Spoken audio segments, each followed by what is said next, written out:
বাংলার সবচাইতে যদি বড় চোট থাকে শুভেন্দু অধিকারী।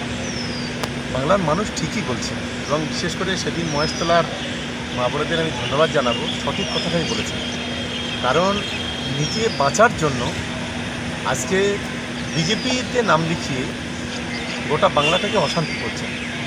স্বাভাবিক কারণে এরপরে যেখানে যেখানে যাবে সেই এলাকার মানুষ শুধু চোর নয়, ডাকাত বললেও খুব বেশি অসুবিধা হবে বলে আমার অন্তত মনে হয়। ভদ্রলোকের নিজের অ্যাটিচিউডটা নিজের আয়নায় একবার দেখতে বলবো। উনি যখন কথা বলেন, উনি যখন কোনো প্রেস মিডিয়া করেন, উনি যখন বক্তব্য রাখেন, ওনার ফেসটা কেমন হয় সেটা বাংলার মানুষ উপলব্ধি করছে। বাংলার মানুষ এই কালচারে বিশ্বাসী নেই।